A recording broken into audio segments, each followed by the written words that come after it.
Maybe he just never puts on pants.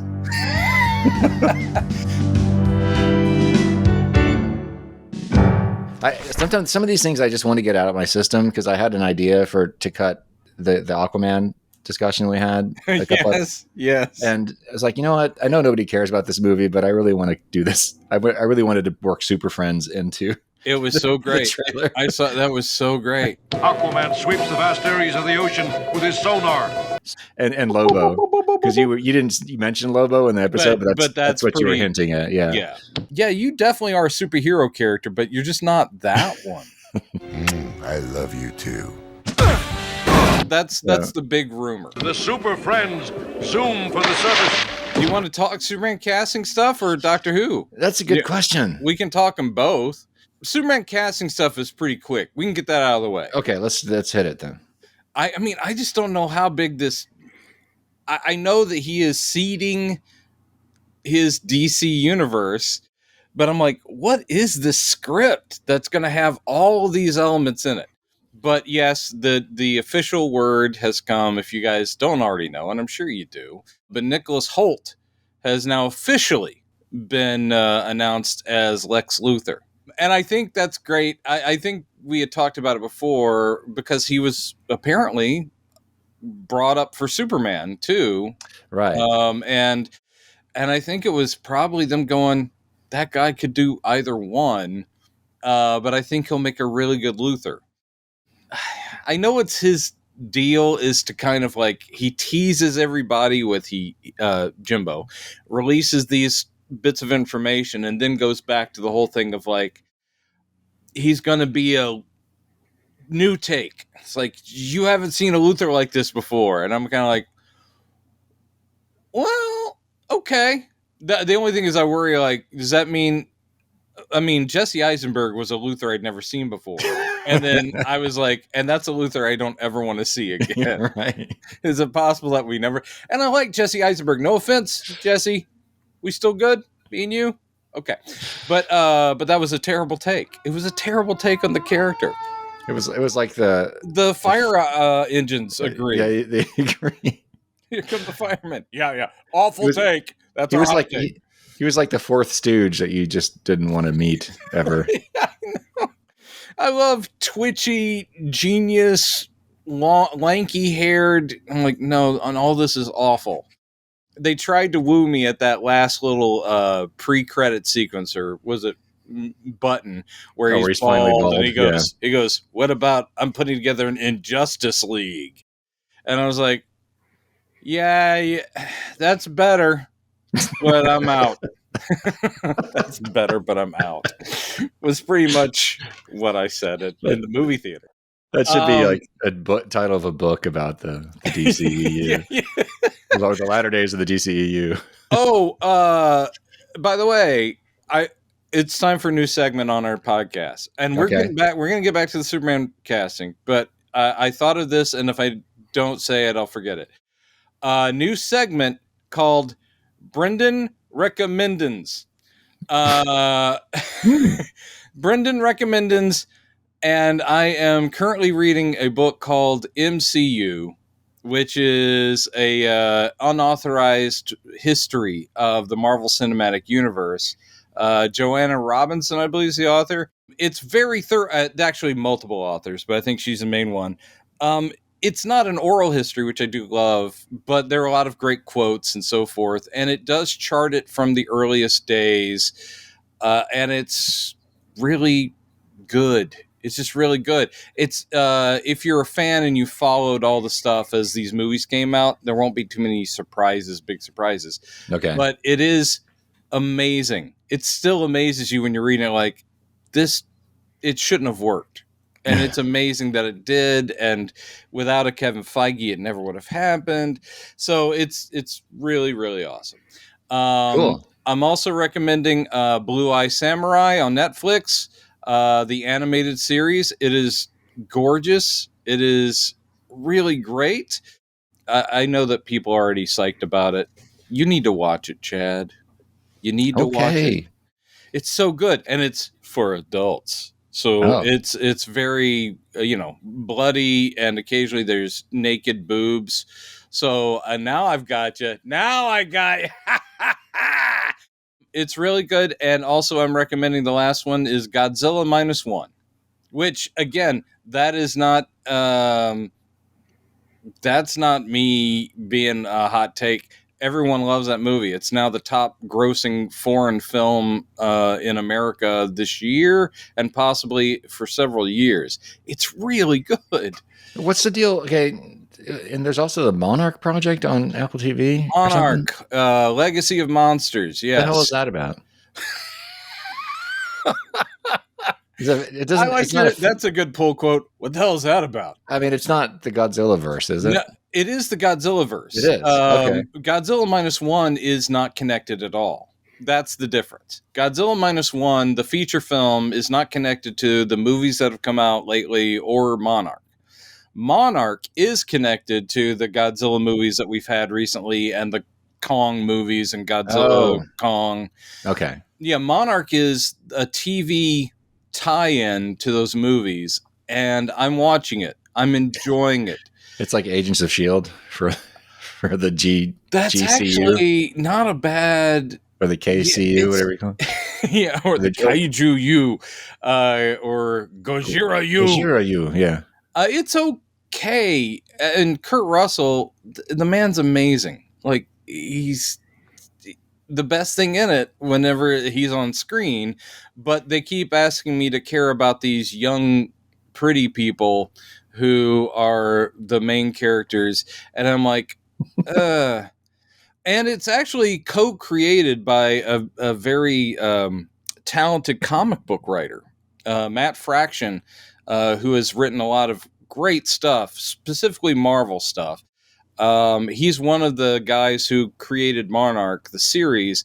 But I'm like, I can see the comic book thread in it, but it's just, I don't really like these stereotypical, like, I'm a cool hacker chick. I'm the troubled daughter of a scientific genius. I'm a guy. Okay, great. I don't care about him really.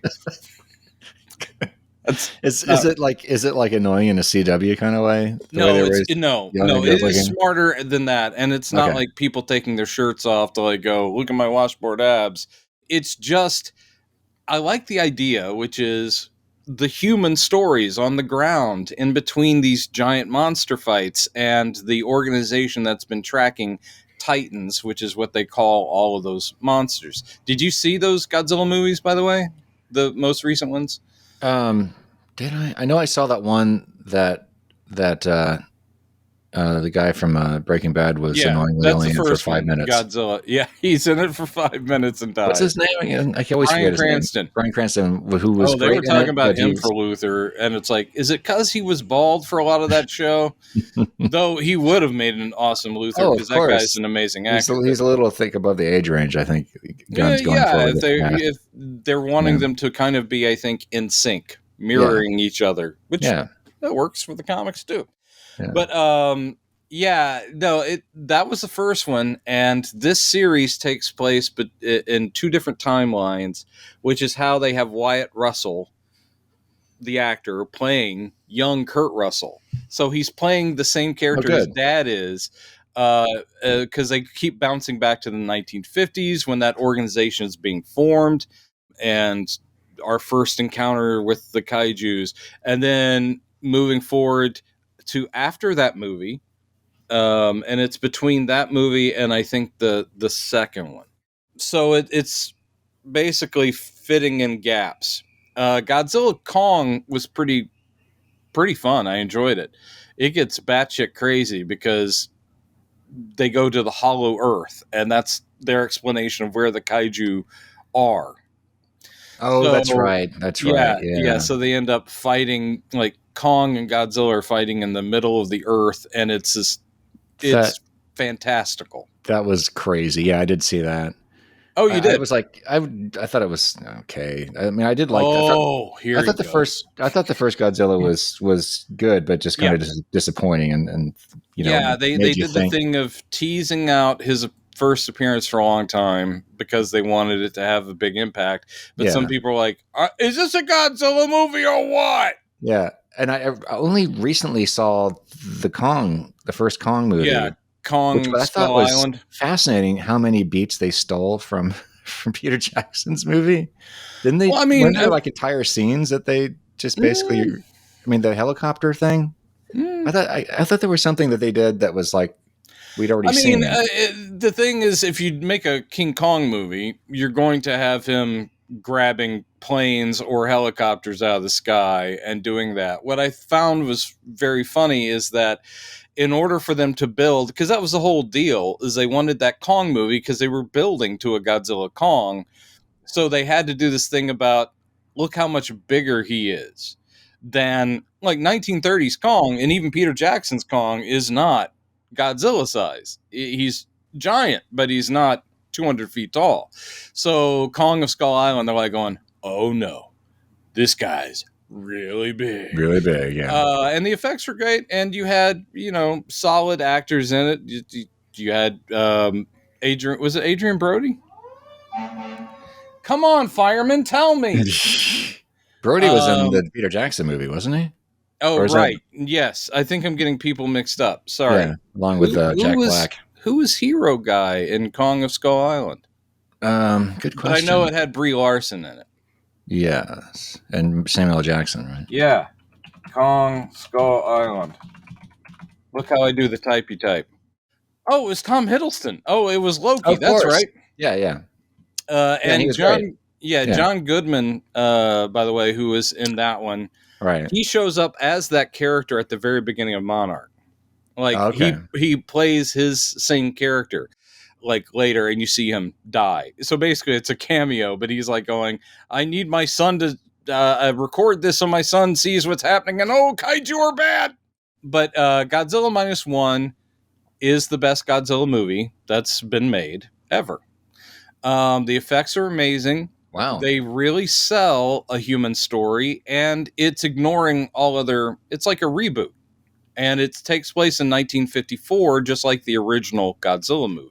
Oh, okay. So it has a failed kamikaze pilot who survives the war and has pretty serious guilt complex kind of thing. And you're following him, and he encounters Godzilla before Godzilla gets really big. So at the very beginning of the movie, they're very smart. They show an attack on an isolated island during the war that the kamikaze pilots witnessed to. And they actually say, it's like the locals call this beast Godzilla, and they can tell when he's nearby because all these deep sea fish start rising to the top of the ocean because he's stirring them up and eating them.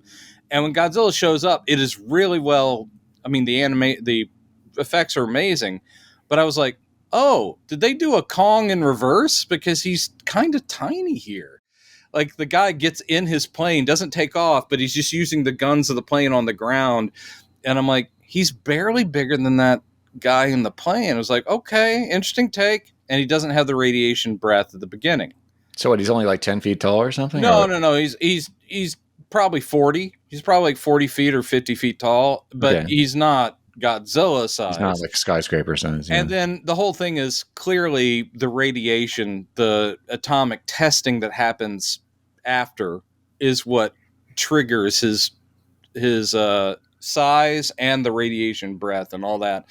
And it's just awesome. When he shows up like for real and walking into Tokyo, you're like, oh, now that's full Godzilla. So you saw him a little bit beforehand, and then you see him after, and it's just amazing. You got something serious going down there, and I guess so. Jonestown. Jones.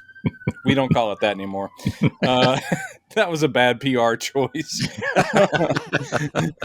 But anyway, those are the recommends. It really is worth your time to see it. The reviews, if you haven't already seen them, people are falling over themselves loving Godzilla Minus One. It is so good. So, like a good movie. Let me ask you this, though. Movie. Yeah. Well, you say it's the best Godzilla movie ever. Yes. Is that really saying that much? Okay. All right. Nostalgia is a powerful thing. I do still love classic goofy ass Godzilla, man in suit stuff. I grew up with that in the 70s. But I'd say out of the entire history of Godzilla, there are two good movies, as in good films. One is the original.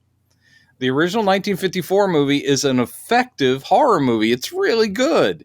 I mean, it's a little goofy, and of course there are some shots where it's literally a hand puppet, but at the same time it's stark and it's scary, and it's, you know, the whole thing of black and white, and they kill him at the end. I mean, they're like, we got rid of him, blah blah blah, haha. So that one works as a serious post-war horror film, and it's great. And this one, which is kind of redoing that story to some degree, is the other really good movie that also happens to have Godzilla. Okay. So there. Cool. Sorry I took so long. Those are my recommends. Cool. Back to Nicholas Hoult. He'll be good. He better be bald. Yeah, I would be shocked. I really don't expect. James Gunn. He the only you've complained about this, or at least expressed concern about this in previous shows. That really the only thing he does that's like kind of concerning is that he tends to try to make, but not try. He does make certain characters goofy. He'll take them down. Yes, his thing is not all of them, but he likes to deflate a little bit of serious characters with comedy, and then he likes to take the goofy characters and give them weight. But yeah, so I'm worried a little bit. But he does seem. I mean, visually, most of the time he's pretty true to the comics. Yeah. At least if he diverges, it seems like it's. He also is canny enough and smart enough that he, no doubt going into this, had his eyes wide open and is aware of everyone's complaints about what's come before. Yes, there are Snyder bros who still think that we're being robbed of amazing superhero movies from Zack Snyder, and I'm like, I'm good if he never comes back. I'll watch his Star Wars ripoff. I'll watch that on Netflix. I mean, he can film some amazingly awesome action stuff. I just don't like his story or character ideas. So, so I'm sure he's looked at it, and people like us have been whining about, like, look, you can make these characters your own, but if you take them so far away from their source that they're not recognizable, then why are they that character? Just make up some guy. But now we've got him. We've got Maxwell Lord announced. Yeah, his brother. There you go. Gets his bro in there again. I actually do think that Sean Gunn can really act. Yeah. He does a lot of comedy, and he's very good at it. But I think unless it's the whole idea is to make a goofy Maxwell Lord. So there are people online pointing at his character choices and sitting there going like, oh, that means he's going to do a Justice League International like the 80s comic, because keeping Blue Beetle, they're talking about a Booster Gold. You've got Guy Gardner, now Maxwell Lord. It's like, okay, all right. Is he building his version of the wacky team, the wacky Justice League from the 80s? I'm going to keep doing this with my fingers. I'm not going to stop. It really seems like, I was going to say, 70s and 80s, just all the characters that he's choosing to put into this universe right off the bat feels very much like the Kurt Swan, John Byrne, George Perez era of DC. I mean, he's our age, so I think that was the stuff he was probably reading as he grew up. And that's good Superman. If that's what's forming his take, I got no problem with it.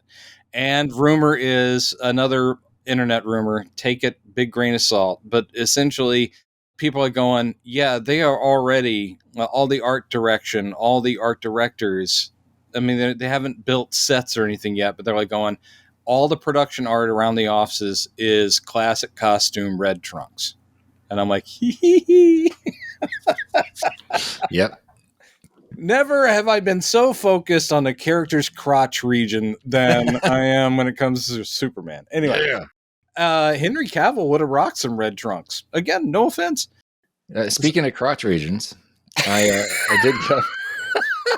I did finally go watch, or not go. I rented and watched, it was on Max. It was on Max. The first Aquaman film.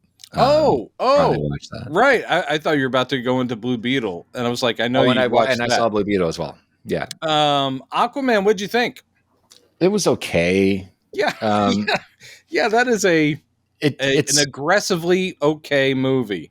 Yeah, it was, but I really saw. I mean, I already knew that I didn't really buy him as Aquaman anyway. Yeah, but he's very likable. I mean, the thing is that I like Jason Momoa, and the guy is built like a superhero, but he's just not anyone's take on that character except for James Wan, and Zack Snyder. Yeah. Well, yeah. So what was funny to me is that there was one scene that really kind of drove home the whole reason why it just doesn't work with him in that role. It's that pivotal scene where he finds, because the whole movie is like a fetch quest, basically. Looks like the next one's the same way too. It's like really? The Black Trident. We have to get how many powerful tridents are there now? It's so reminded me of like the Indiana Jones, Fate of Atlantis story. Oh, sure. It's a similar kind of, let's go into this old ruin and find this artifact, and then they'll point us in this direction. Indiana Jones. It's very similar. Yeah. But so I don't mind that. A lot of people complain about that. Like, this feels like a video game. And that's bad. Why? It's not a real story. I appreciated the color in it because it was that first movie after because even Wonder Woman, which I enjoyed, Patty Jenkins' Wonder Woman, even she kept the palette kind of muted, a la Zack Snyder vision. James Wan was like, no, I'm doing Aquaman, so it's going to be bright. It was gorgeous. I mean, the film was gorgeous. Yeah, I mean, it has giant seahorses, and he's in the orange and green suit, and I'm like, oh. It was almost overwhelmingly gorgeous at times. Oh, yeah. Here's the scene I was talking about. Yeah. When he finally finds his mom, it's at that last location they find where there's that huge kaiju monster. Yes. Basically, there's like the Kraken. There's some other name for it. Who's guarding the ancient king of Atlantis? I forget his name. Who has the trident? Probably Atlan. Yeah, he just got the trident and the suit and all this stuff. That's where he gets right. Obviously. So, but anyway, he's supposed to go in there and face off against this monster, and his mom happens to be there. And she says, "Now, Arthur, if you're going in there, make sure you wear something warm." But she says, "Are you scared?" to him before he goes, and he goes, "Yeah." I'm like, "No, you're not." Like, I'm not buying this at all. Actually, you're just too confident. It's the whole goddamn movie. He's like, "Yeah, come on." That's true. There was no subtlety or nuance in that character. That is true. I'm not saying that as an actor he can't pull that off, but it is interesting that you're right. For the rest of the movie, they're playing this guy. I keep saying a bro. He's not exactly a bro, but you're right about the fact that nothing that he encounters in his life. Oh, I'm part Atlantean. I can talk to fish. I can breathe underwater. He just rolls with it all like, oh, this is awesome. Right. Oh, this is great. Now I'm leaping building to building. I got a hot red-haired chick. All right, yeah. I mean, his whole character, his whole character arc is like, I don't want to, and moving from that to, all right. It's basically, and it looks like this movie again. The sequel, it's like they're doing the same beats because the whole thing of like a true king rules by blah blah blah is like, I guess I just don't know much about being a king. Yeah. But we'll see. Which is why you got it out of the way. Which is why I find it like, as I mentioned on the last show, that I find it interesting that they're depicting Orm, Ocean Master, as looking very much like classic Aquaman. Yeah. Now he's a blonde cut dude, which I swear that has to be on purpose. That they're trying to interest people like us. All right. Well, you may know, or I've either told you, or John, when we had John on, he probably said the same thing. I am the nitpicky guy where it's like, I want them to at least attempt to make them the character that we know from comics. Visually, character-wise, the whole thing. And John, is very forgiving. He loves Aquaman, the first one. And he was making fun of me because I was like going, he's not blonde. And he goes, oh, dude. It's just like when I watch Titans and I complained, it's like, Dick Grayson has blue eyes. I was like, okay, all right, yeah. I get it. I'm that guy. But the whole thing with Arthur being blonde is actually part of the story. Yeah. The whole idea that the blonde hair is this like chosen one, sign of the chosen one guy. I'm like, yeah, that should be in there. That's actually part of the character. And they're like, and maybe they're doing something with that Orm is now a blondie. I have no idea. Or he's just like going, since I've been in prison, I've been, working on the hair. Yeah. They smuggle in some hair dye. I've been bleaching it. This might look good on you, Arthur. I'm just saying. You might try this. Oh, except for our universe is going away after this. Right. I will say too. Did you see Shazam? Shazam? Did you watch Shazam? I did see that. Did I see the second one? No, I didn't see the second one. I saw the first one. Me either. It's on Max. I might get around to watching it one of these days. I was going to say Patrick Wilson, right? Is that the name of the guy who played Orm? Patrick Wilson. He was really good in that role. And going back to Patrick Wilson is just a really solid actor. But also there seemed to be, I don't know, maybe this is just an acting skill thing. Maybe I don't know if it's a problem with the script or not, but there really was much more. It was just so much more of a complicated or compelling character than Arthur was in the film, because he was a villain, but he's not just a bad guy. He's kind of like Loki in a sense. He's the jealous brother. Or if you're going to Marvel, it's kind of in a way Doctor Doomish. In a way, I mean, Doctor Doom is a full-on villain, but he's at the same time he cares for his people of Latveria, and he's a king, so he's gray area. Magneto is also a gray area villain. I thought they handled that well in that movie, and as you say, because you have an actor who's that good, and you have an interesting, complicated character background, that works.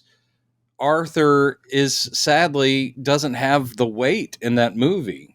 It's just no, exactly. He's a hero that runs around being the hero, and it doesn't seem until scenes like you mentioned where they're asking him to bring something else to it, and there's that's not there. Yeah, he's just not. So he has just been enjoying this adventure. It's just like, I'm having a good time. I mean, even Indiana Jones, which you bring up, I mean, not that they're at all similar, but Indiana Jones, you see a toll taken on him when he's doing anything. You see him being tired, and Arthur Curry and Aquaman is just running from one thing to the other, going like, where do we go now? Yeah, exactly. He's like cool. He's like a character, or like the character you play in a video game. It's like he just gets endless power ups, and he never has to sleep. I'm riding a whale. Yeah. What the fuck is that? Awesome. That is awesome. But yeah, so you finally saw that, and I did see Blue Beetle. Blue Beetle is fine and fun. I very much enjoyed it. Yeah. Yeah. I will say, I think Susan Sarandon's villain character was was a very good note that you said. Sadly, you emailed me that. Yeah, very two-dimensional. I'm evil, and I'm evil. And this is no, I don't know. I think she wasn't on the same page with the movie to some degree. Oh, really? Well, no, I'm just her performance in that. I think that she went and going like, comic book villain, got it. And you're like, oh, no, comic book movies can be better. And she wasn't given the stuff, you're right, on the page. Mm-hmm. But I think she just was like going, I will just be menacing. I'm just bad. And I'm sure that she's like going home to Tim Robbins. And he's like going, oh, yeah, that shit's easy. I did Green Lantern. Yeah, it's easy. You just be a bad person. Because his performance in Green Lantern, it was not great either. Oh, I forgot he was in there. Yeah, he was the bad guy. And again, it was like, he's the human bad guy before Parallax happens and all that. Right. Oy, boy, that movie. Oh. But I did really like it, and really that was probably my major complaint, is that the villain was just kind of. You're right. Kind of But same problem I had with Marvels. The Marvels was it's like yeah, when you get good actors, but you've given them two-dimensional characters to play, they're going to do their best, but the motivation is just I am evil and bad. Yeah. This was the other thing too. I just remembered, and this is a more on the nitpicky side, but I'm not ready to go. What's the name of the alien AI that's become one? He's become one with the Scarab. Yeah, it has a name. Does do you remember what the name's? Yeah, he shouts it a couple of times. Like starts with a K. Anyway, I want to say Kaija Dune, but I know it's not right. I am letting you down because I don't remember it having a name at all. Well, towards the end of the movie, part of the plot, twist at the end is that the AI stops him from killing. What's his face? The made up bad guy. Yeah, the guy who switches sides. Actually, if he's from the comics, I apologize for also not recognizing that villain. Well, and there was two problems I had with that. Number one, I didn't really like that Jaime himself didn't choose in that last minute. He's literally stopped by the Scarab. Like, no, we don't kill, which is something he'd said earlier. And so she's that by this point they've kind of merged. But it shows that it's a partnership thing where he's sure. You taught me this, now I'm bringing it back. The problem I have with that is that they're then kind of portraying the Scarab as something that shares a personality with him. And before that, it was really just portrayed as nothing more than like Siri in the suit. It didn't really have. It wasn't really portrayed as being a person. That's true. Yeah, it didn't have an arc. Clearly, right. Clearly, we were trying. I think it would have been better if it did have some kind of. It was clear that it was like some kind of identity instead of just a machine. Yeah. So I don't know. That was something I think it was just missing in the way it was portrayed. I don't know if that was a script problem or what. Well, I was just upset that even though they did shout outs to all the other Blue Beetles and Booster Gold, there was no reference to the Scarab having been in ancient Egypt, where we know it was, and the wizard Shazam also was familiar with it, and the original pharaoh that became Hawkman was also there at the time and was aware of the Scarab. The whole thing in the comics, which was all retroactive DC continuity in the 80s, is that when they bought Blue Beetle and made him a DC character, they used the 1960s one, which is Ted Kord, with the bug ship, all that. That was their guy, and he became the main Blue Beetle. But they also included Dan Garrett, the original one, who did have powers. And his powers came from the Scarab. And the Scarab didn't do the thing with like fusing to him, but it gave him power. And that Scarab is something he found in Egypt on like a, I don't know, archaeology quest or something. So it gave him super strength and all this kind of stuff. And that was the original Blue Beetle, who they do talk about in the movie. They've got his suit in there. And they didn't allude to the fact that he was merged with the Scarab, that Dan Garrett did have powers. Didn't they allude to that briefly? I think they did allude to that, yeah, because they do go, oh, yeah, well, no, the first Blue Beetle was an actual superhero. The second guy, he didn't have anything. He was just a really smart dude. That was Ted Kord. Yeah. And supposedly Susan Sarandon is the original sister. Is that it? What was her character name? Garrett or oh, no, Kord? I think she was supposed to be Ted Kord's sister. Okay, Ted Kord's sister. Yeah. But I did love all that stuff at the end where it's like, hey, can you hear me? Hey, I'm trapped. Oh, man. I like his whole lair, which is very, 80s, and just they deliberately made it look really silly and cheesy, which is like, it's cool. Yeah, it's totally cool. And I like, some people really didn't like George Lopez having so much room to be, George Lopez or being this character. And I just thought they used him very, very well. It's like Jaime gets to be the wide-eyed kid, but making the uncle guy this sort of natural mechanical genius and, conspiracy theorist guy who's like, making all of his quips about Batman or this or that. It worked for me. I thought that guy's great. And he actually knows his shit, which I thought was an interesting twist the on one the who character. Gets the bug ship, and the bug ship it looked great. It was This is cool. another thing on the nitpicky side. Yeah, it did. There's another nitpicky thing. That really, it's not that big of a deal, but the way they included his entire family in the superheroics. Yeah. It It's was a little cute, but cheesy. it was a little cluttered. I thought it's like, can we Yeah. just concentrate? Maybe just him and his uncle. Are there. But you're gonna miss the big laughs of Grandma with the enormous gun. Yeah. And then going man, you don't even know what she got up to when she was like a revolutionary, lady in her 20s. And you're like, damn, Grandma, damn. I mean, it is cheesy, but the whole family thread was the whole point of it. So and they didn't go really that. They didn't go too far with it. No. It was like, okay, that's fine. Yeah. So I enjoyed it. And I have no problem with that still being in the DC. Yeah. After seeing it, I was like, okay, now I get why James Gunn hasn't, and to that down. I say, bring on the Creature Commandos. Anyway. So let's move on to Doctor Who. Okay. I'm watching the clock and I'm like going, I have about 45 minutes getting caught up on things that people are sick of hearing about. Yeah. Could you please stop talking about Aquaman, please? Sorry. No, I won't. So the 3 specials have all aired. Did you enjoy the 3 specials? I did. Okay. But I have notes, as your brother would say.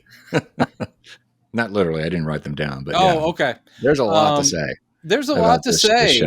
The first one was a refreshing return of David Tennant and Donna. And RTD. Yeah. And very RTD, much Russell Davies script. Very much a Russell T. Davies script. Did you ever read his book that he did that was about like a writer's journal or whatever it was? No. It was, he basically took because he journals, he took his diaries from when he first came on to Doctor Who and did an entire book. He cleaned it up a little bit to make it more, readable, but it's really refreshing behind the scenes stuff where he's talking about the struggle of doing Doctor Who, the awesomeness of doing it, all that stuff. And it had a sequel. I think he put out a second one on the same thing. Highly recommended. He's very funny, obviously incredibly smart guy, and you can't doubt the man is a huge Doctor Who nerd. So that first special would bring back Tennant as the 14th Doctor, and him going, I don't know what this is about. And hey, Donna, let's have an adventure. And Donna's trans daughter. I will say that Russell T. Davies is never subtle. But then again, Doctor Who isn't. It's never meant to be. Just like with Star Trek, if it's going to be about a societal issue or something like that, a historical thing, it's going to just barely code it in sci-fi and go, are you getting the point? I mean, the idea that the original Star Trek had the half black, half white aliens, that's about as subtle as Russell T. Davies is being. But the Star Beast the first one, that's actually based on a comic. Yeah. Which I thought was interesting, but it was like, at the same time, it's like, guys, you only had 3 specials here with David Tennant, and you chose to do one as to adapt this old comic instead of actually writing a story. Well, and it seems to me like, and it's fine and it's cool, but it seems to me like the main story was the last one, was the Toymaker. Well, I will say sets up pretty much all the consequences of the special happen in that. Right. I think that the first one, the reason I think adapting Star Beast was acceptable is that the story itself is pretty slight. Not bad, but the whole idea of like, the cute, helpless ET like alien is actually the bad guy thing, which is that's pretty goofy. But what it did allow is it's a solid enough sci-fi premise. But essentially, that first special is just about Doctor and Donna. And true. Therefore, you're like going, okay, it's a character piece. And really, the alien stuff in the background doesn't matter. It's just about that. And I'm like, I have no problem with them reconnecting. And there was at least the hint of stakes because she can't remember me. If she does, all that stuff will melt her brain and all that. and she survives because she had shared that with her child, and her child, it's all great. That works. Yeah. My only, because that, I mean, yeah, it would have been cooler to Don't see. Don't be a Grinch, man. Don't be a Grinch. It was delightful. My blanket critique, and this is really more of a nitpick, is that it would have been nice if these three things had been one continuous. Yeah, it's true. We got three stories. Yeah. And they do kind of hint that the toy maker at the end, that he's been fucking with the situation the whole time, but it's not really immediately obvious. The Star Beast thing sets something up, whether Davies is going to actually, because she says it's like, oh boss. No, I'm making it you're not done with me yet. I'm gonna make it my mission to destroy you and all that. But so, the way that Rose and Donna shook off the meta crisis, love that term, was so perfunctory, and it seemed it was basically like the Wizard of Oz. Like, you could have done this, you could have gone home the whole time. That's true. You could have shook it off the whole time, and that was a little too easy. And this was funny too. And I hate to go here, but I've seen other people who identify as. Are you about to get us canceled? Are you about to get us canceled? This line seemed to puzzle almost everybody, no matter what side of this you're coming from. But when they say, "Oh, if you were presenting, if you were still presenting as a woman, then you would have understood this," I'm like, wait a minute. Yeah. Okay. Doesn't that defeat the whole purpose of gender fluidity? If you're going to say that. My main problem with doctor's smarter when he's a woman, when he's a man, he's a dumbass. I mean, what the hell is the point of that? That I think my main problem with that wasn't necessarily the thought behind it. It was just a dumb writer choice. Yeah. Like, in other words, I thought he was handling a lot of it with some grace, and just everything being up front, still seeing that there's consequences, that society is still, like, she's being bullied still, and that's horrible and all that.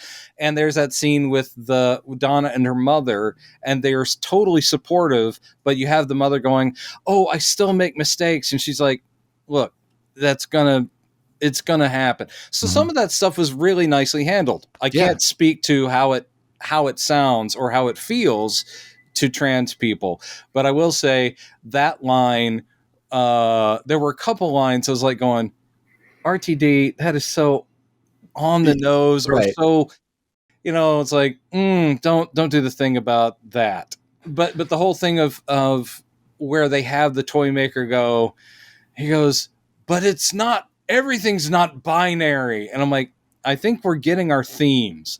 RTD is doing his themes. And not only is this going to be our first, black doctor, I have a feeling that he's probably going to be presented as somewhat bi. And they were making those references too, with Donna going like, "You were a woman?" And he's like, "Yeah, I was for a bit. Yeah." And then I don't remember if it was the first or the second one. It's like, maybe the second one was like, "Oh, you thought that guy was handsome?" And she goes, "Oh, is that what I am now?" Yeah. Yeah. And he's like, "Is that me?" And Don's like going, "I always saw it. Yeah, I always saw it." Like, okay. But, the Doctor, to me, is an asexual character regardless. He's never been overtly sexual anyway. No. There was romantic tension between him and Rose in the what first blew me couple away seasons. about the third one, which I didn't have it spoiled. In other words, I knew that we were getting the new Doctor. I didn't know about the bi-generation, or whatever they call it, of him still existing. I'm like, so David Tennant's Doctor is the most specialist of all, because he already has a doppelganger duplicate in a separate dimension bedding down Rose. Right. And I'm like, and now he's himself free to just hang out as David Tennant Doctor for the rest of time. And meanwhile, Dr. Prime is going to keep regenerating and all that stuff. I'm like, okay. Right. Here, let's back up to. Oh shit! Here we go. The second one. I guess the second one. I guess we summed up. The second one as a standalone Doctor episode. It's great. Yeah, and again, I only have one nitpick with it. And I think you know which one. I think you know what it is. I not till you say it. What is it? The little vignette in the beginning where they bump into Isaac Newton and the whole gravity mavity thing. Oh yeah, which went nowhere. I thought, okay, surely this has something to do with things going awry. No, later. it was for a They're joke. just hoping. It was for a joke. So the rest of the If they episode, change they say history and- Mavity. So does history just kind of shake that out? It's like it goes back to gravity at some point. Maybe for the rest of the RTD run, people keep saying Mavity. I hope. The I kind Doctor of hope you do himself that. remember gravity because he says it later. He says it for a second. He after goes, "I'm sorry, I mean Mavity." Yeah, I'm sorry, I mean Mavity. So I kind of hope that goes somewhere. I hope that that's just not a dumb joke, It's because just a dumb joke. I hate it, because if it were not meant, if that's one of those things where as a fan, it's like, okay, if I'm not meant to take that seriously, if this, because logically that would be an issue you would not be able to avoid. If I'm not meant to take this seriously, why am I supposed to take anything seriously in these stories? Oh, that type of stuff. I think you have to shake that off a little because it's Doctor Who, and Doctor Who has literally gone back and met with ridiculously British, like Julius Caesars, and it's like, that's the whole thing. Is like, oh, I'm, who are you? Oh, I'm sorry, I'm Teddy Roosevelt. I mean, it's just, that's Doctor Who, and they've done lots of dumb little jokes, one-off little things. I will say, as opposed to Star Trek and Star Wars, who are both terrible with canon, Doctor Who has actually been surprisingly true. Oh no! Shockingly true to canon. Oh, throughout the years. I can't go with you there. You don't think so? No, to me, the entire concept of Doctor Who, which of course is the brilliant thing about it, is because it can continue and continue. He can become different people. It's a show that will never really have to end. It is impossible for canon, especially a time and space traveler. And you're sitting there going, like, people have attempted to make, like chronological maps and graphs of where doctors have crossed. And it's like, well, a couple of doctors have probably met Julius Caesar, but he acted different both times. And it's like, yeah, I don't think after all these decades you can say that they stick really closely to canon. But the smart and good writers try to keep it in their head, this or that, like that third one with the toy maker. I'm like, what a great idea of bringing that character back. And that character, I've seen that episode, or at least the parts that survived. It's mostly lost, right? It's mostly lost, but there's some of it. And Michael Goff, our future movie Alfred, was the toy maker originally. So Michael Keaton's Alfred is the guy. And Michael Goff, great British character actor. Also, I don't know about his private life, but let's just say gay presenting, and then having Neil Patrick Harris be the guy taking over. I'm like, okay, this is all pretty perfect. But yeah, I mean, stuff like that I love, because that is a callback. Just like whenever they've brought the Master back and they mention the Master in the third one, it's all just like, yeah, guys, you can trust that they're not sleeping on canon, but I don't think they feel bound to it, because they have a cartoon character that can, an awesome cartoon character that can bounce through time and space. Right, but typically they have had to change some things to make it, at least so they can actually do something with the story. Yeah, but I mean, it is still remarkably the integrity of the franchise, I think, is. I mean, Archie, all the show. I wasn't a fan of Chibnall in his run. I stopped watching it. I wanted to. Still, like the fact that they are going back and plucking these bringing back these really old villains from the very first series, or like when they had the first Doctor meet with the Peter Capaldi's Doctor towards the end of his run. I thought that was wonderful. Because again, having a modern day actor that can so closely look and act like the first Doctor. That, of course, did you see the Adventures in Time and Space, the movie they made about the making of Doctor Who, and that guy played?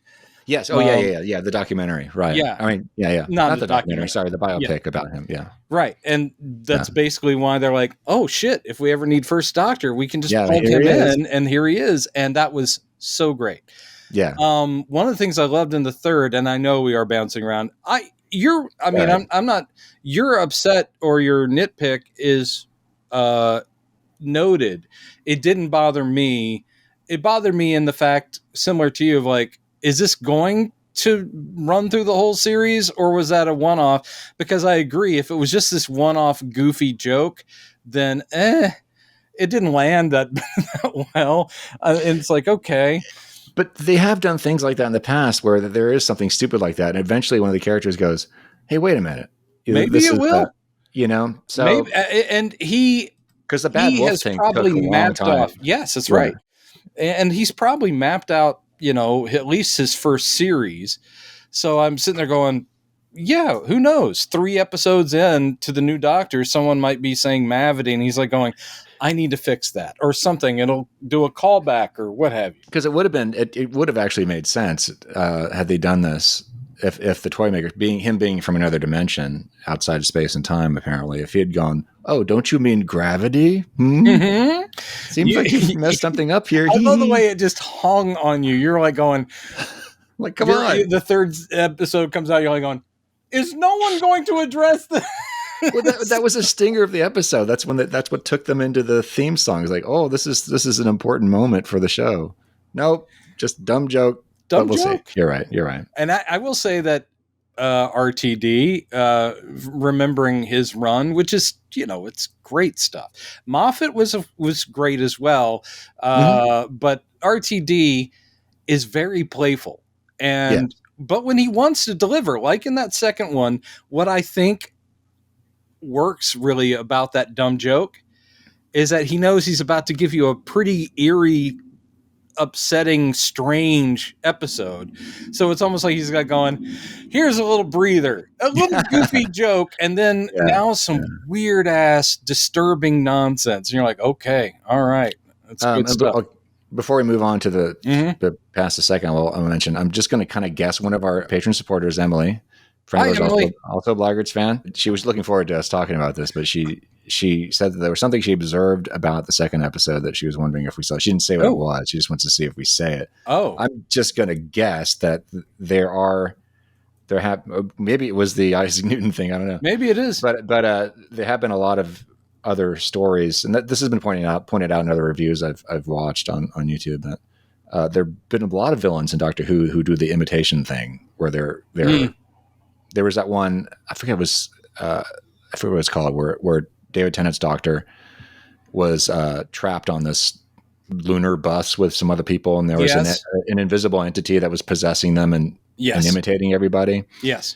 There was that one, and it happened at least 1 or 2 other times too. It's a real, it's not even just sci-fi trope. That is really common in any kind of fantasy or even like comic book stuff, because especially when you have, in that case, it was all these other new characters, but it's true of Superman. It's like Bizarro comes along just because everyone knows the character so well of Superman. Let's play with that. So you have Bizarro. You also have Ultraman, who is the evil Superman kind of duplicate from Earth 3. It's anytime you can do a mirror image thing or have someone go, no, I am him. Don't kill me. I'm the real one. Or the Thing. That kind of like paranoia thing of like, do you really know them? So them asking each other questions, the whole thing of like, where were you born? Well, Ipswich or whatever it was. And yeah. The thing I was just remembering now is that the Electro Woman and Dyna Girl episode with Spider Lady, where she turns into a doppelganger. Electro Woman. Nothing makes me prouder. Wow. Yeah. Nothing makes me prouder than you in 2023 making reference to an episode of Electro Woman and Dyna Girl. Anyway. My job here is done. Do you hear what happened to Brendan? He just died. Okay, to back up and restate. Yes, they do. It is a very old sci-fi trope that they handle very well. Yes. And especially in the scene where you slowly, or I should say suddenly, realize that what you're seeing is actually happening in real time and not like in 2 different times. Yes. Yeah. Because they're doing the cross-cutting between them in separate rooms, and they're each talking to the other one. I dug it. And again, when you see the actors who are then playing the evil versions, that must be fun for them. It's fun for the audience too, where it's like, oh, I'll never look at them in the same way again. But it's sort of the Tennant doing like the dropped head and they're like, oh, we know everything about you now. And Catherine Tate doing evil Donna. It's like, oh, that's creepy. Yeah. I got to say, I love her. Yeah.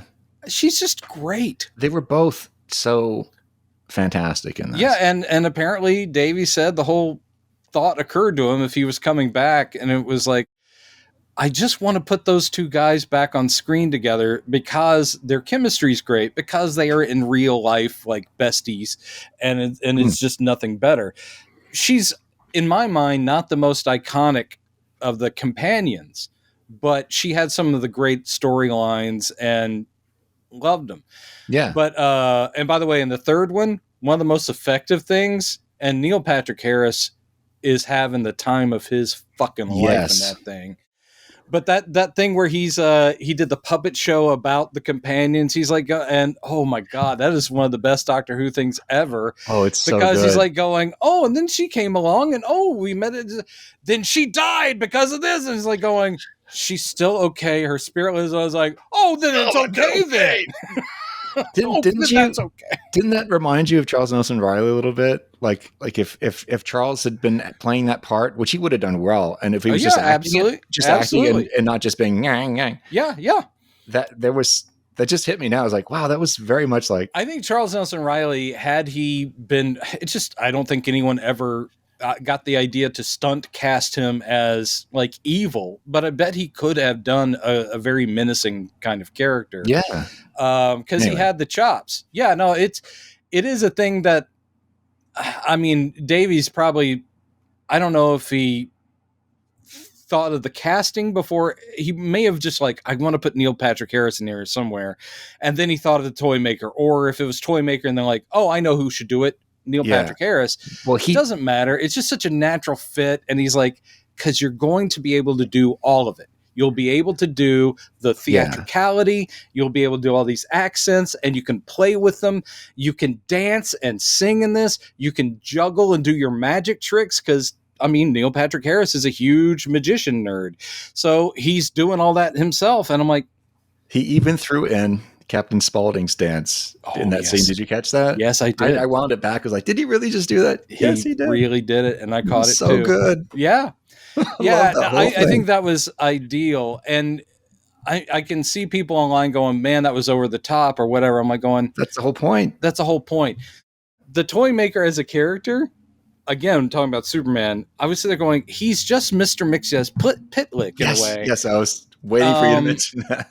Mr. Mixy's Pitlick, but of course there's also Toy Man, the Superman villain, but he's not magically powered. But as a character, he's definitely Mr. Mixy's Pitlick. You know what it just made me think of now is that run in DC Comics where Mixy's Pitlick gives Joker the power of, of God, basically. Yeah. I think that was the Emperor Joker storyline. Yeah. Yeah, pretty crazy stuff. Yeah. But God, he was so good, and I'm glad he's not dead, that he's just banished. Very, very similar. Oh, of course. To the way yeah. But what's funny is that, I mean, because they're never shy about bringing back, okay, here are the Cybermen again, here are the Daleks, here's the Master. I'm like, why has no one ever thought to bring back the Toy Maker? Yeah. Until now. This is only his second appearance, as far as I know. Yeah. And I much prefer him. I'm kind of tired of the Master now. Like, Missy was a great, you can overuse turn on the Master, I thought. I think she was my favorite of the new Masters, I think. And now I'm blanking on her name. She has like a Spanish last name.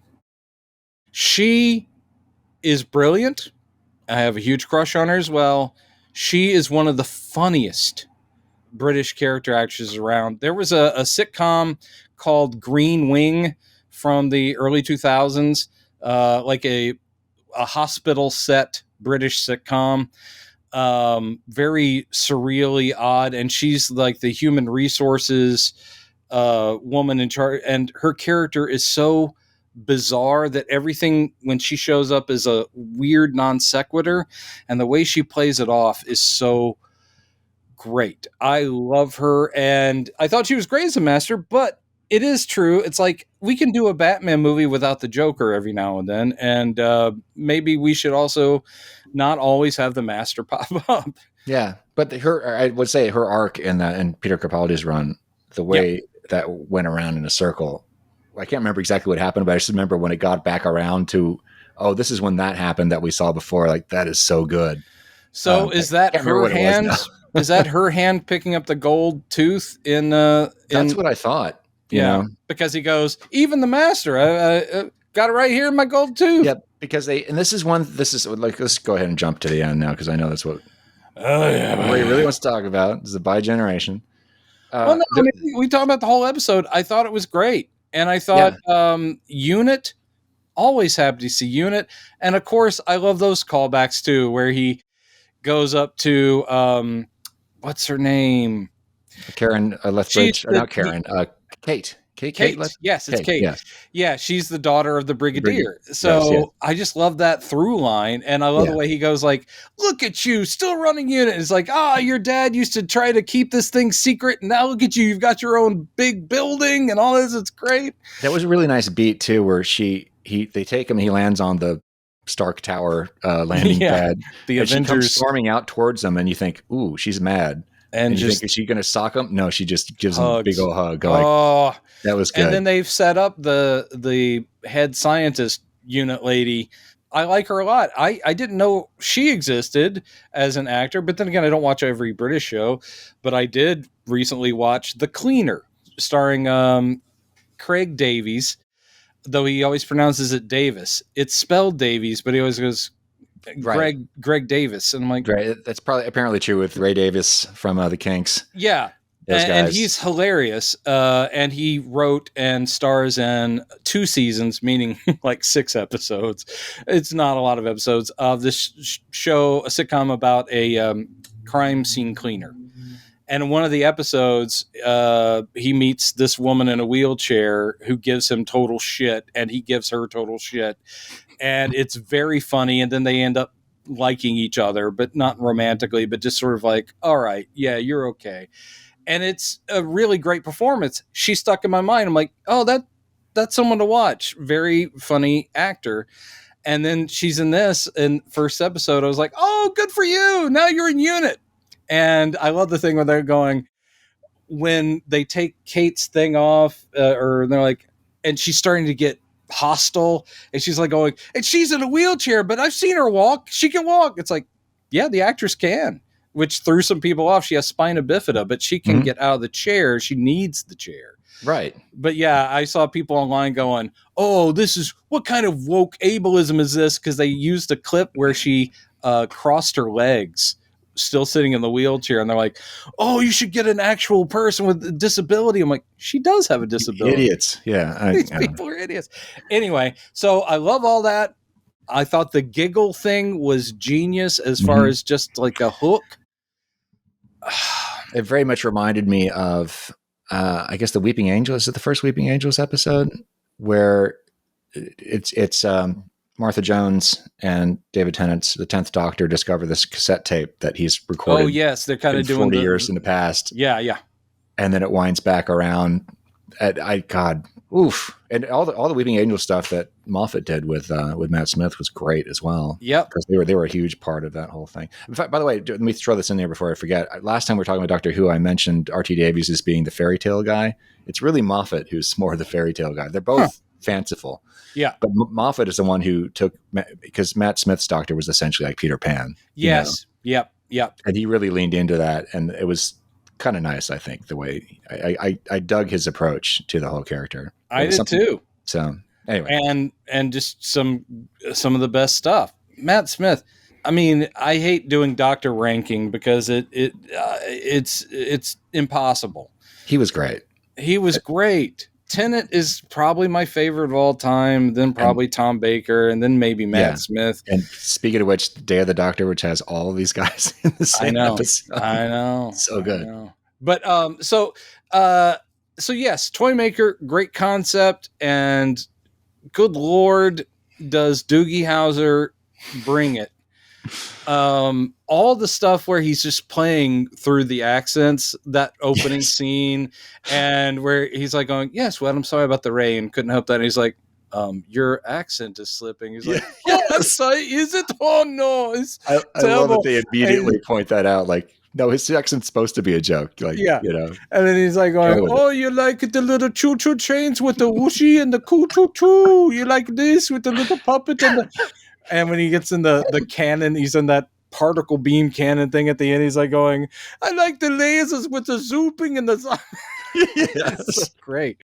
Yeah. So that's all brilliant. Donna being able to show off and being and having Kate Lethbridge Stewart going like, if you ever need a job, you could join Unit. Yeah. He's like, That- that's awesome. That was a great little scene. Yeah. So obviously we're going to see her again.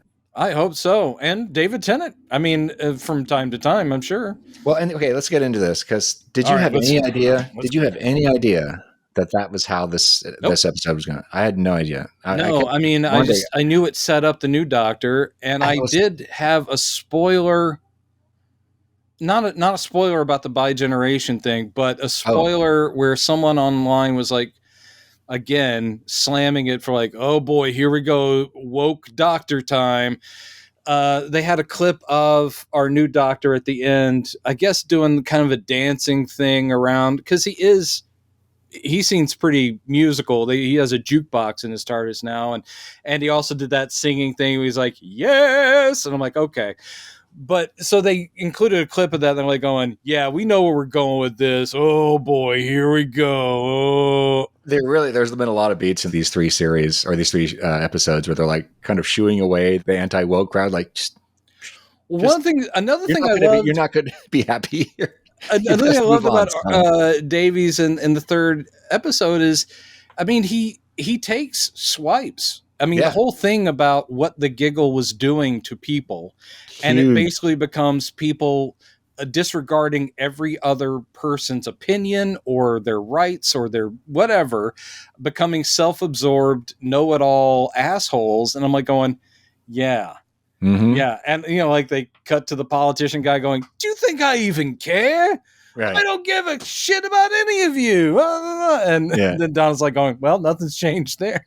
Yeah. Yeah. I mean, so he's working stuff in at the same time he's giving you your sci-fi adventure story. And it was great. When the toy maker just shoots him, straight through the chest. And I'm like, yeah, I was looking at the time, like already, like, but also before that, I was thinking in that scene, especially that scene where David Tennant's the Doctor sorts out what's happening.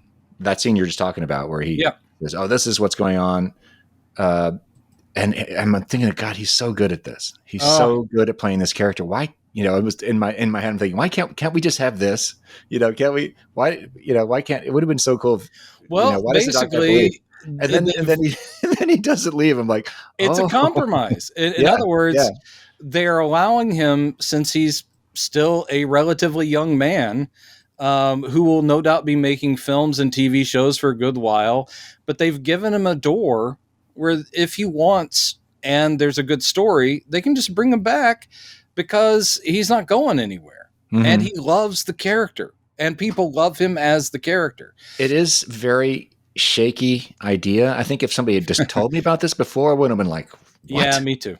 But the fact that it's RT Davies, it's RTD, it's Russell T Davies who's doing it, I trust him. Yeah. Because he had he has his goofy episodes here and there. You've got your little fat aliens. Yes. I can't remember what they were called. The adipose. Oh, adipose. That's right. All that goofy stuff. And there was a lot of goofy stuff in the very first season. That one is disturbing as well, but goofy. All the crazy, like going to the end of the universe in the very first episode with the Christopher Eccleston. There's always been goofy ass shit. The mannequins.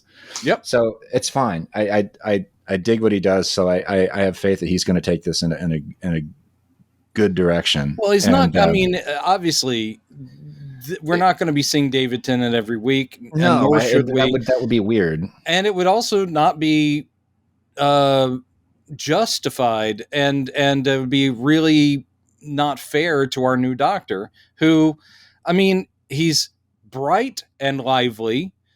I wanted someone to make a joke about pants. I was sitting there going, come on, someone. Nobody even mentioned it. Yeah. No one even mentioned it. I really thought that like Tennant's last words to his other self would be like, go have fun and get some pants or something. I was like, mention the fact that they both have half of the clothes. Why and do you the get new the doctor pants? gets the shirt and the tie, but no pants. And the other because it was kind of clever because the whole previous 2 episodes, I'm looking at this new these new clothes he's wearing and seeing that some of them don't really fit so well. Like there's a shirt that's kind of tight underneath, and then that splits off to the new doctor. I did like the whole thing of, I mean, again, Davies he's a very good writer, and the whole thing of constantly underlining through all 3 episodes, it wasn't just about queer representation, but the whole thing of things aren't necessarily binary. But then you have him being split in 2 and the third one, and you're like going, oh, that's great too, because it's a sort of counterpoint to what they were talking about. I love that whole concept, and I also liked them bring back Mel. I mean, that's a run of doctors that I'm still very iffy on. I've seen a few episodes of the Colin Baker. Is that his name? Yes. And I think so. The other guy. Those 2 doctors, like the 80s doctors, I'm like, I don't really... I didn't spend too much time with them, but I at least knew about that companion. Bringing her back, awesome. And she had a purpose in the episode. But also the idea that the companions know him better than most, and Donna now knows him better than any of them, simply because she basically had all his memories in her head. So her going like, "Don't you get it? You've never stopped." That's the whole thing, is that you don't even know who you are because you've always gone from one thing to another thing to another thing. So in a weird way, they have created that bifurcation where there's a doctor that can now live life and stop and retire. But the part of him that's still the youthful adventurer now has a new face, and he's got his own TARDIS. And he's good. And he doesn't need any therapy, apparently. I look forward to seeing what he looks like. Yeah, what clothes he's going to wear. Is there... Maybe he just never puts on pants. I mean, that's always a big thing whenever they reveal the new look. Yeah, and I also think it's great that each of the actors has kind of been able to... They're like, what do you want your doctor to look like? And they go into the costume shop and go crazy. Well, and here's one thing that I think that I don't think they messed this up. I just think there probably were some lines of dialogue that were cut, is my guess. Because one of the curious things when David Tennant first reappeared, when Jodie Whittaker's doctor regenerates back into David Tennant, and he's like, what? He goes through the series of what, like realizing, wait a minute, I recognize these teeth. And he feels his face. He's like, what? Looks at his hands. And then he looks at his clothes and goes, what? Because the regeneration never changes clothes. It's the first time that happened. Because usually when he changes, he's still wearing the clothes of the previous doctor. Yeah. This time he's wearing a whole new outfit. They never explain that, but it does tie into when he splits into him and Ncuti Gatwa's doctor. Their clothes. How do you pronounce his name? Same Ncuti. I'm pretty sure that I've seen enough people say it now. I'm pretty sure that's what it is. I heard Judy before, but I think that was just a mispronunciation of Ncuti. So they're all the clothes that are on both doctors. David Tennant's wearing all the clothes for both characters at the end. That's why there's only one pair of pants and one tie. Right. So. Well, I mean, in previous incarnations, we've seen literally there's a box on the TARDIS of clothing, and so yeah. Generally speaking, where the clothes come from is just probably he got his old face, went back in the TARDIS, and was like, "Hold on, this is what I like wearing." Boom, well, and I think and then we didn't get that this time for a reason. Yeah, we didn't see the reason is that because they allude to the fact that the Toymaker has been screwing with the timeline for a while, or the timeline, or just science in a way. He's been messing with. He implanted his signal in the original television image. Yeah, I think, but also they use his magic to create the second TARDIS too, and so it's heavily implied and not stated. They really could have had a couple lines of dialogue at least to make this clear, because I think this was the whole point, that the Toymaker is the reason why there's 2 doctors now. Why he regenerated with clothes on. All these weird things that happen. I mean, why he was David Tennant again. But that would mean that was a toy maker responsible for the myth of bigeneration, because the Time Lords know of that. But they said it's never happened. Wibbly wobbly. Yeah. They're like going, it's never happened before. But one thing did bug me. This is one nitpick I had, is that it was funny, but you've got Tennant's doctor standing there watching the TARDIS go away. He goes, "Oh, I've never seen it from out here."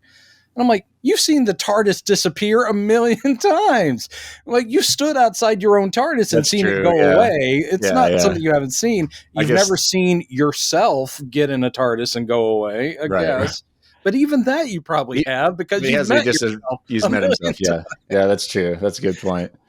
But I do love how awesomely supportive. It's a fun premise, Time Lords and Doctor Who. But also they always try to keep it is maybe not always for kids, but they try to keep it light to some degree.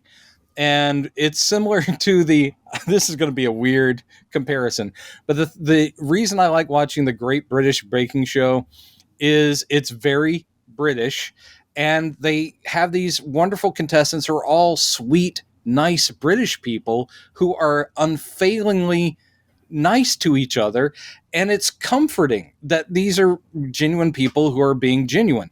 So in Doctor Who, when you have Tennant, who's so good, and our new doctor, who I want to like, I don't know him well enough, but he's lighting up the screen because he's basically going like, "Oh, it's my show now."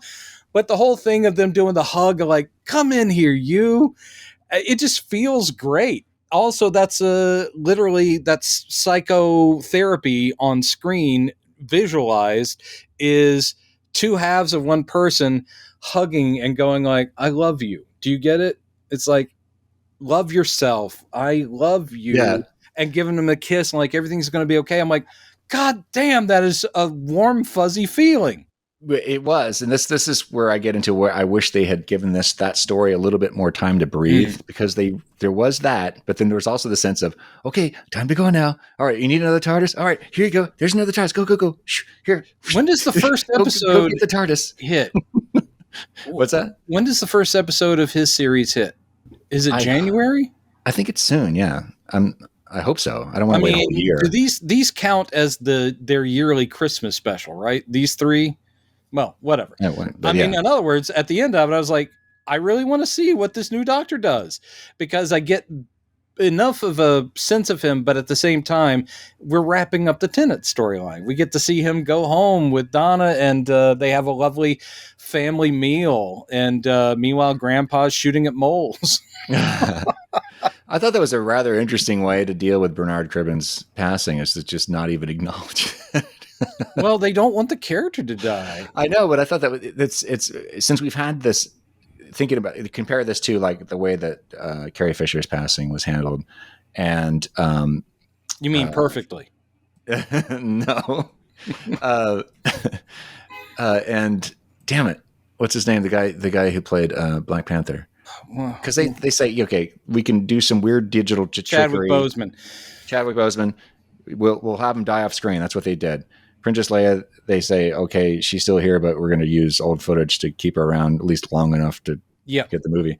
So in this one, they don't do either of those things. They imply that he's off screen. He's fine. Yeah, and obviously he's not. He's a. But they did supporting character, so they can get away with. They did tease that in the first two, and then he's in the wheelchair in that one bit. Right. But the whole thing, because when he first shows up, he's like, what's his character's name? Wilf, right. He's like, Wilf, is he? He's like, and they're like, well, and then he's like, oh no, I love that man. And then he's like, oh no, he's just. And we all go there with him too. Yeah, we all go there because we respect it. Yeah, it's like, no, he's upstairs. You're like, oh, thank God. And I love the way that the doctor loves his extended family, including his companions. It's just very touching. It really is. Like, oh, this is my favorite niece, and Rose is like, oh, thank you so much. He's like, no, you are my niece. This is great. It's great. And anytime, like when he's next to Mel and they're at the computers, and he's of course trying to save the world, but he goes, "You been okay?" And she's like, well, things are kind of, yeah, what happened with that guy? Oh, no. It's like, I've been through some stuff. He's like, oh, and she goes, but I'm better. And he's like, oh, that's great. Catching up. And Yeah. Sarah Jane. And they mention her, and it's just, it takes me back. That was such a great episode when she came back for the first time. Dude, just saying. Where was at a school, right? He was investigating something at a school. And, and that scene where they what I loved about it was, for the first time. And that was one where it's like, and how she's hard angry it is for him. Yeah. And it was awesome. That heavy seriousness of David Tennant's Doctor is one of my favorite things about him. He's just like, well, he can play. I mean, they're all good actors. They cast actors who can do it all, but Tennant really could, on a dime, take you from something like, hold on, Z, I'm being wacky, and then like, I've been through hell. I will end you. And you're like, wow. That scene I always think of is, I think it's the Christmas Invasion. I'm not sure, where the Prime Minister of England, I think it is at the time, I forget there's a fictional Prime Minister they make up. He's negotiated peace with these aliens who are invading. Yeah. And in the meantime, she blows them up right after he's completed these. No, he's furious. So he walks back around behind one of her guards and says, she looks tired, don't you think? And that by just saying that one word, he sows that her ruin, her political ruin. You know, she gets voted out of office. Oh man, it's such a cutting, just vicious, subtle scene. I'm not sure there will ever be. I mean, because Star Trek, as we've mentioned before, Star Trek has plenty of goofy episodes, and occasionally they go lighthearted, and I'm all for that. But I think there's not been a show as good as Doctor Who at being able to give you the full breadth. It can be deadly serious, grim, sad. I've teared up at Doctor Who episodes. Mm-hmm. And it can be the goofiest cartoon nonsense you've ever seen, and you are never thrown. You're like, no, this is the show. I'm not like, it'd be like if ER had a musical episode or something, and people would have been like, what? You can't do that. Now they're singing. You can't do that with ER. But Doctor Who has this great flexibility to be anything at any time. And a writer like Russell T Davies takes advantage of that. So it's in safe hands, I'm sure. And we'll probably not like some of the episodes. I'm like, oh, that was whoosh. But that guy, his ratio of hits to misses is way in our favor. Yeah. And I hope they always do multiple Doctor episodes at some point.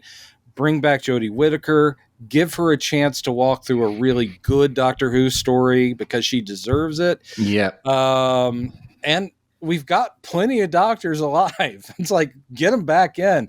I mean, the fact that Tom Baker was not the doctor in that episode, but was like the curator of that museum space, just the fact that he was there and all the other doctors look over at him and they're like, oh, that face. I was like, oh man. Well, and there's a theory. I do like this theory. I don't know if RTD will go there or not, but there's a theory that Tom Baker's curator is a very distant future version of this new branch, the David Tennant branch of the Doctor. Oh, who was just hanging around on Earth. So I'd heard another. He regenerates as he gets old, regenerates into another familiar face, and then another. And because he says in that episode that you may find yourself revisiting familiar faces, but only the old favorites. Yeah. The whole thing. That's exactly what he's done here. He's revisiting an old face. Yeah, I think there was always the theory in Doctor Who that the faces may have been faces he encountered before. Mm-hmm. So it's very possible that curator was not the Doctor. Possible, yes. But it was a face that at some point in a timeline, he was like, oh, I like that face. Yes. And that led to our fourth Doctor. As was Peter Capaldi's, the thing he was wrestling, that became a plot point of the whole season. Why do I have this face? I must know. It's weird to see Capaldi, because I saw a trailer for something he's in. It's like some sort of action adventure thing, and he's being like a bad villain guy.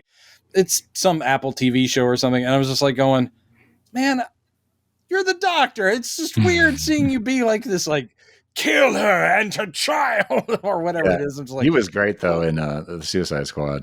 As, oh man, are you kidding? He was oof. great. Yeah, Whatever his character was. I can't remember. Talk about an obscure villain. It's like, no, I don't. He wasn't Brainwave, was he? I was reminded of I don't know.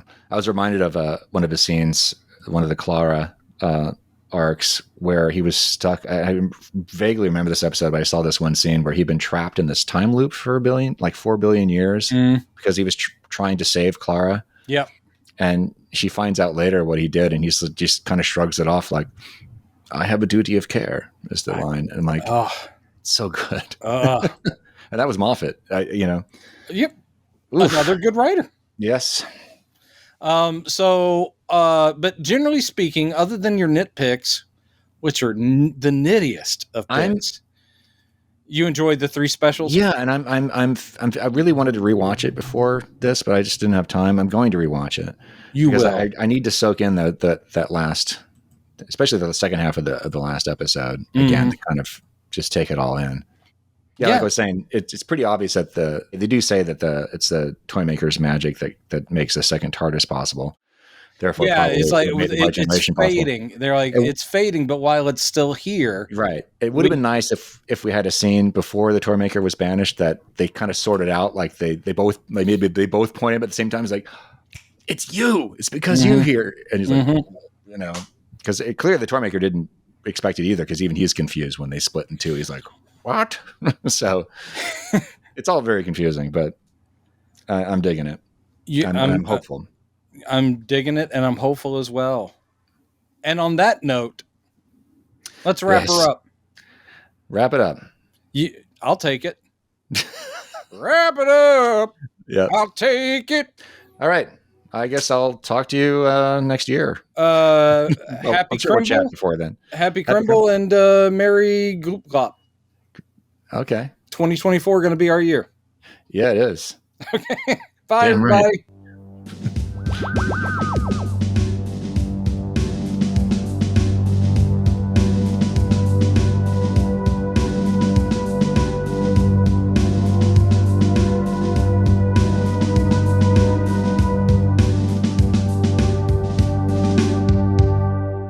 Oh, then it's okay then.